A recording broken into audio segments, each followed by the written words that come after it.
నిజంగా చెప్పాలి అంటే నాకు మా నాన్నగారి రూపం జ్ఞాపకం కూడా లేదు. ఎందుకంటే నాకు 4వ సంవత్సరం వయస్సులో ప్రవేశిస్తున్నటువంటి సమయంలోనే మా తండ్రి గారు దేహత్యాగం చేశారు. కానీ మా అమ్మగారు మమ్మల్ని సంస్కారవంతులుగా పెంచి పెద్ద చేసి చాలా కష్టపడి చదువు చెప్పించి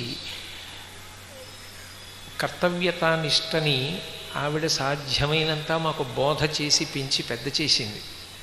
కానీ ఆవిడ శరీరం విడిచిపెట్టినటువంటి రోజున మాత్రం ఒక ఆశ్చర్యకరమైన సందర్భం జరిగింది. ఆవిడ ఆ రోజున శరీరం విడిచిపెట్టేస్తుందని నాకు తెలియదు కదా.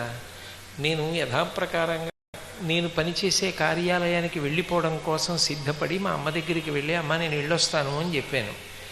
ఇవాళ ఒక్కరోజు నువ్వు ఆఫీస్ మానేసి నా దగ్గర కూర్చోకూడదా అంది. అలా ఎప్పుడూ అనలేదే అని కూర్చున్నాను.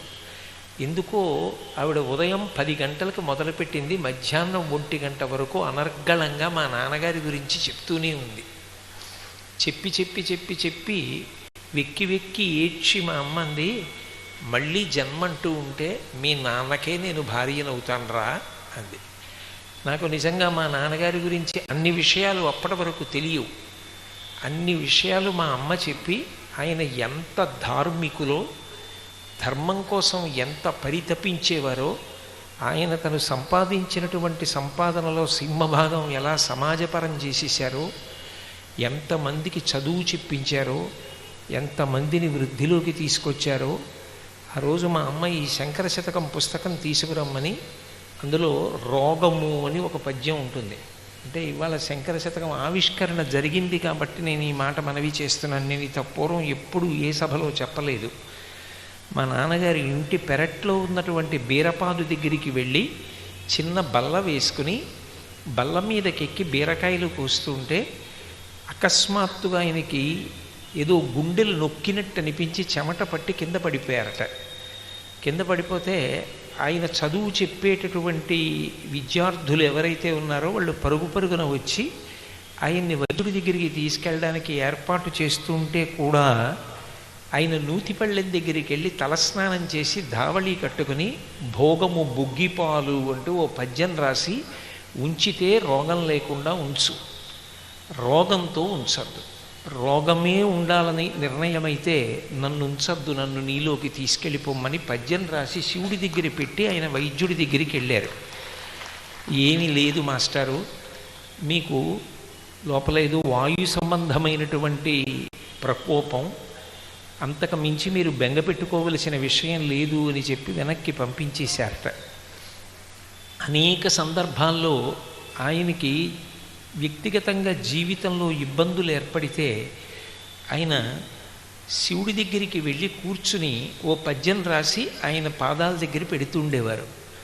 ఆయనకి ఎప్పుడెప్పుడు ఆ భక్తి లోపల పిల్లు పుకితే అప్పుడప్పుడు ఓ పద్యం రాసి అక్కడ పెడుతూ ఉండేవారు. సీతారామయ్య గారని మా నాన్నగారికి మంచి స్నేహితులుట. ఆయన ఈ కాగితాలన్నీ తీసుకుని సుందయ సుందయ అంటూ ఉండేవారట మా నాన్నగారిని. ఒరేయ్ సుందయ, ఇవన్నీ ఇలాగే గాలికి పోతాయేమోరా, నేను ఇవి ముద్రణ చేయిస్తానని శంకర శతకము అన్న పేరుతో పుస్తకం వేయించారు.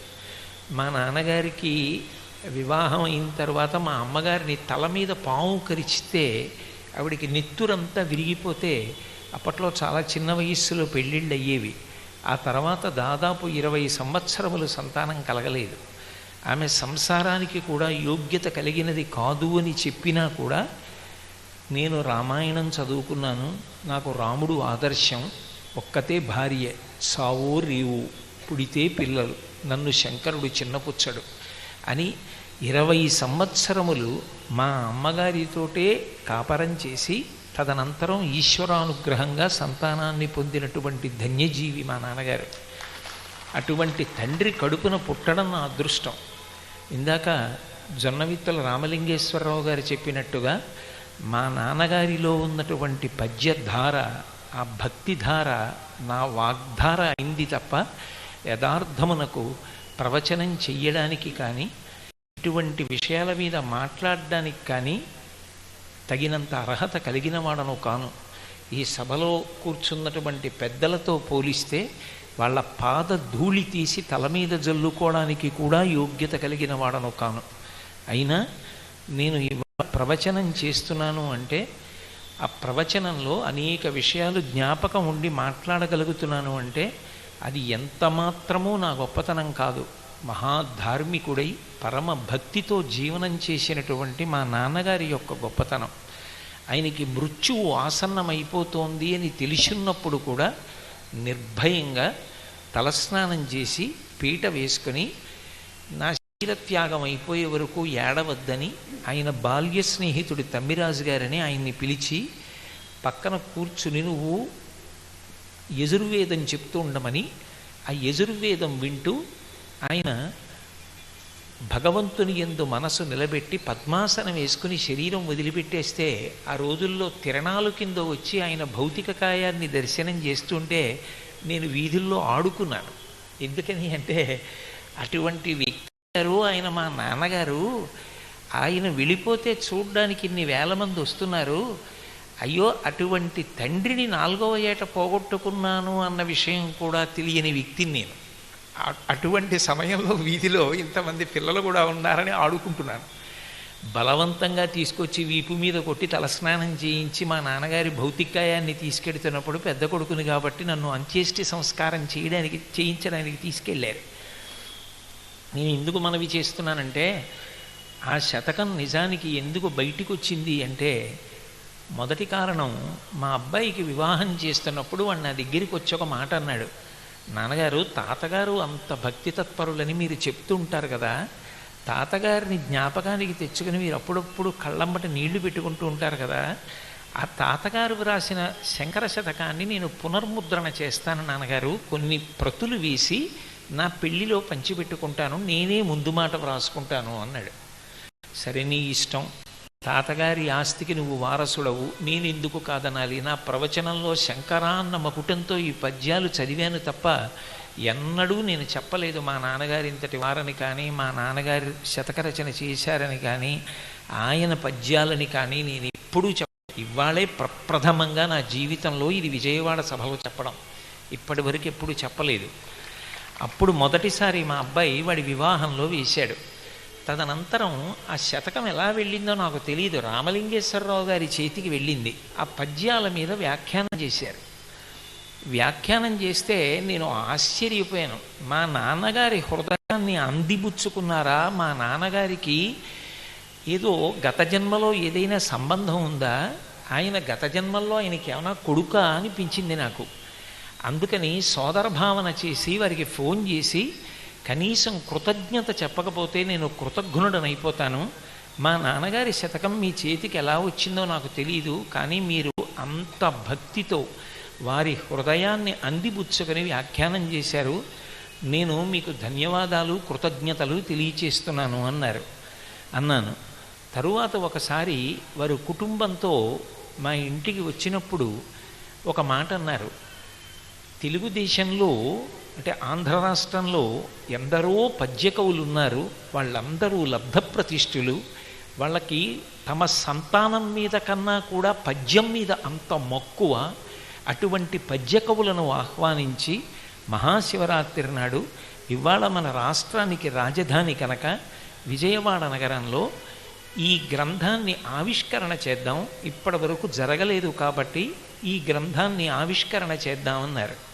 అంటే నేనన్నాను తప్పకుండా చేద్దాం, మీరు ఈ మాట అంటే ఇప్పటి వరకు ఎప్పుడు ఒప్పుకొని నేను సరే అనడానికి కారణం ఒకటే, మీరు ఖచ్చితంగా ఆయనకి ఏదో జన్మలో కుమారుడయ్యి ఉంటారు, అందుకే అంత పూనికతో దాని మీద వ్యాఖ్యానం చేశారు, దాన్ని ఆవిష్కరించాలనుకుంటున్నారు, తప్పకుండా ఆ సభకు వస్తాను అని మాటిచ్చాను.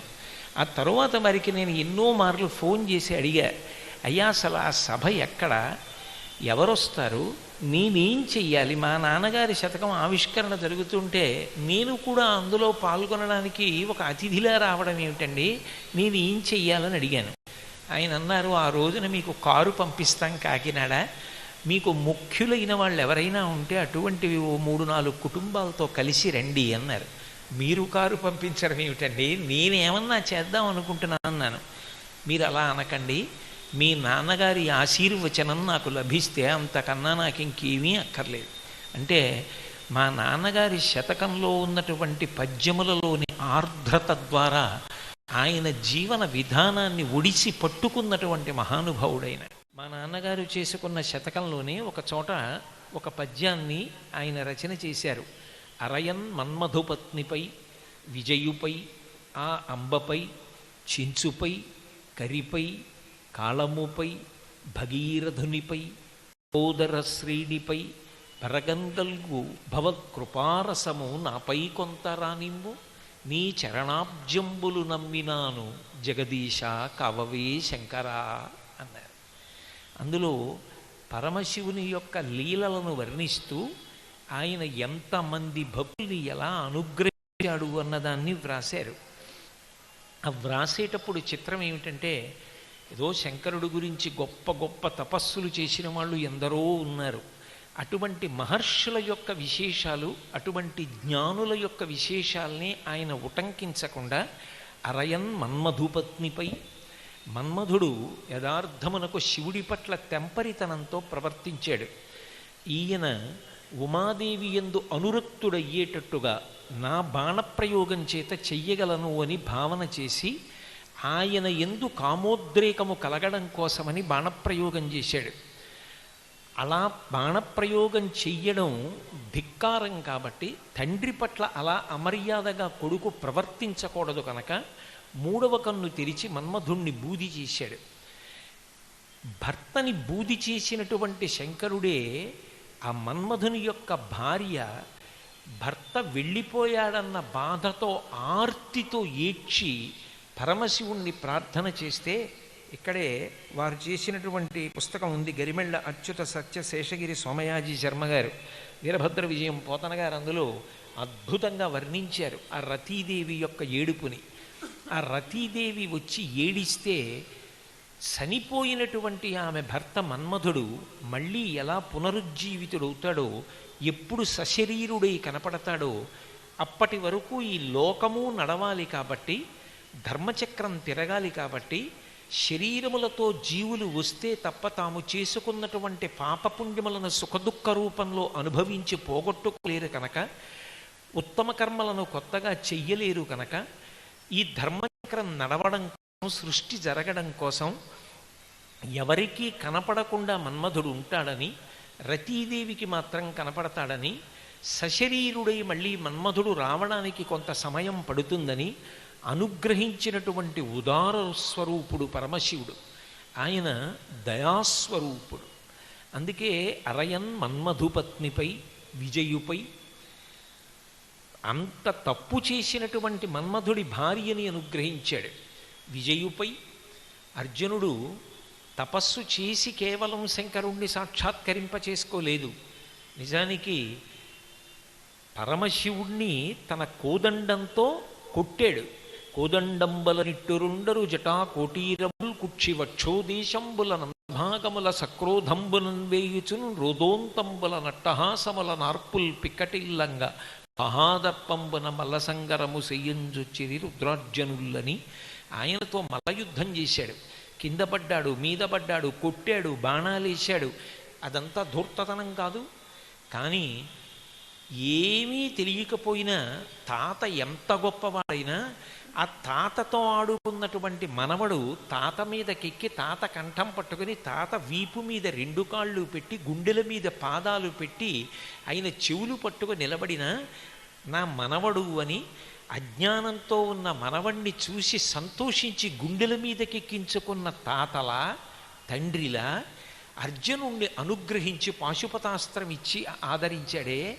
నిజానికి అర్జునుడు ఏమైనా శంకరుడి పట్ల ఆదరభావంతో ప్రవర్తించాడని చెప్పడానికి కుదురుతుందా? చేసినది దోషం అయినా అంత ఆదర బుద్ధితో దాన్ని స్వీకరించి అనుగ్రహించావు.